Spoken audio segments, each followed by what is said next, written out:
Man City news today. Fabrizio Romano has provided a fresh update on Manchester City's search for a new winger. Meanwhile, Man City remain confident about Erling Haaland's future despite the departure of Pep Guardiola, and Man City transfer battle for Italian wonderkid as Maresca era nears. But first, don't waste any time and subscribe to our channel right now to stay updated on everything happening about the citizens. Manchester City's transfer strategy this summer is starting to reveal something important.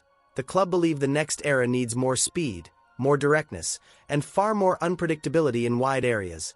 That's why the Savinho situation suddenly matters a lot more than people think. According to Fabrizio Romano, Man City are actively exploring the market for a new winger if Savinho completes a move to Tottenham. And honestly, that tells you Hugo Viana and Enzo Maresca are already reshaping the attacking identity of this team. Under Guardiola, Man City often controlled matches through structure and patience. Wingers held width, recycled possession, and waited for the perfect opening.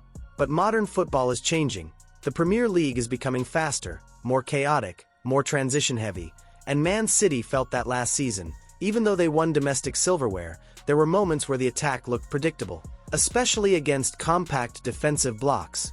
That's why the emphasis on verticality is so interesting. It suggests Man City want attackers who run beyond defenders immediately rather than simply dominate possession.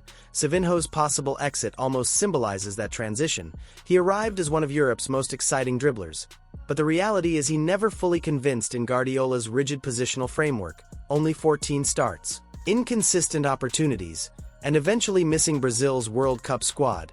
It became obvious the player needed freedom and minutes. Now Man City are preparing for what comes next. Names like Francisco Trincao, Eli Junior Krupi, and Yen Diomande all fit a younger, more aggressive profile. Players capable of carrying the ball forward quickly and attacking space with intensity.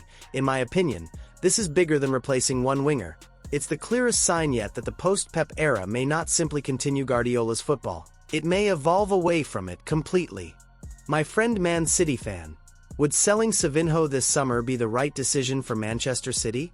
Drop your thoughts in the comments. For Manchester City fans, there's one nightmare scenario that probably felt inevitable the moment Pep Guardiola announced his departure: Erling Haaland looking at the exit door next. Because in modern football, superstars rarely stay forever once the manager who convinced them to join disappears. But right now, Man City are making one thing very clear: they do not believe Haaland is leaving this summer, despite growing interest from both Real Madrid and Barcelona. And honestly, that confidence says a lot. Haaland isn't just Man City's striker anymore. He's the face of the entire post-Pep project. When the club handed him that enormous contract until 2034, it wasn't only about goals. It was a statement to the football world that Manchester City still expect to dominate long after Guardiola is gone. And statistically, it's hard to argue against building everything around him. 162 goals in under 200 games is ridiculous. We're talking about numbers that don't even feel real anymore. But what's fascinating tactically is how Haaland evolved under Guardiola. Early criticism suggested he was just a penalty box finisher. Over time, his link-up play, pressing triggers, and movement against deep defensive blocks became far more complete. That's why Barcelona and Real Madrid remain obsessed. Barcelona see him as the perfect superstar to lead the new Camp Nou era alongside Lamine Yamal. Real Madrid, meanwhile, always think in terms of Galacticos. And if there's even the slightest uncertainty around Kylian Mbappe's long-term future, Haaland immediately becomes the dream replacement. In my view, this story matters because it tests the club's new reality. Before, Guardiola himself was the attraction. Players wanted to work with Pep. Now the challenge is different. Can Manchester City remain football's ultimate destination without him? Keeping Haaland would be the strongest possible answer. So citizens, do you believe Erling Haaland will stay loyal to Manchester City after Pep Guardiola's departure? Share your opinion in the comments. Manchester City's transfer strategy is starting to feel very different under Hugo Viana, and the links to Marco Palestra are another strong example of that shift. A few years ago, Man City were targeting finished superstars. Now, they seem increasingly focused on finding the next elite player before the rest of Europe fully catches on, and Palestra fits that profile perfectly. The Atlanta defender has quietly exploded in Serie A this season during his loan spell at Cagliari. Over 3,000 league minutes at 21 years old is already impressive. But what really stands out is the style of player he is. He's not a traditional defensive fullback. Palestra plays aggressively with the ball, drives into space, beats players 1 versus 1, and constantly looks to progress attacks vertically. In many ways, he feels built for the modern version of football Man City may be heading toward after Guardiola. That's why the Enzo Maresca angle matters here. If Maresca officially takes over, Man City could move toward a slightly more dynamic and transitional system compared to Pep's slower positional dominance. Fullbacks become crucial in that setup because they're often responsible for carrying the team up the pitch quickly. Palestra's profile suits that perfectly, but this creates another interesting problem for the citizens. What happens to Rico Lewis? A couple of years ago, Lewis looked like the future of the club, intelligent, versatile, technically brilliant. Yet this season, his role became increasingly uncertain. Add Mateus Nunes adapting surprisingly well at right back, and suddenly competition in that area becomes intense. And that's why this transfer matters beyond just another young talent link. It's another clue about how Man City see the future of their squad after Guardiola.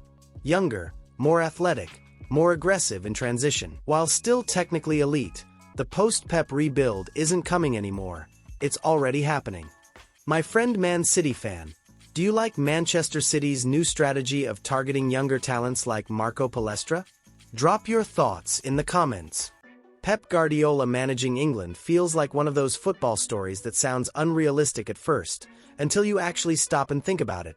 Because when you look at Guardiola's career now, there's really only one major challenge left untouched: international football, after transforming Manchester City into arguably the greatest Premier League side ever assembled. Pep has stepped away from club football with nothing left to prove domestically. 6 league titles, a treble, tactical revolutions that changed English football completely. The Etihad era is finished, and now naturally the conversation shifts toward what motivates him next. According to reports, Guardiola has told friends he would be interested in the England job one day. And honestly, England might suit him more than people realize. This current generation of England players grew up inside Guardiola's football culture. Whether directly at Man City or indirectly through Premier League influence, concepts like positional play, pressing structures, and inverted fullbacks are now normal across English football because of Pep. Tactically, though, it would still be fascinating. International management is chaos compared to club football.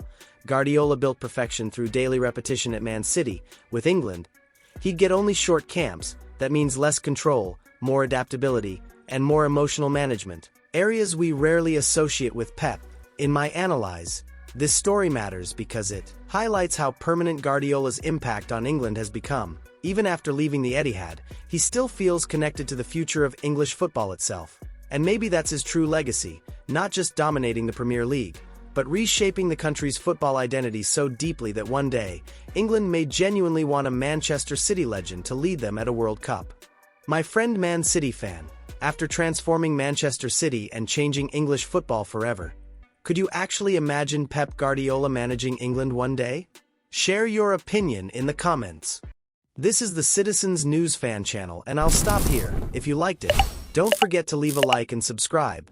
A big hug and see you in the next video.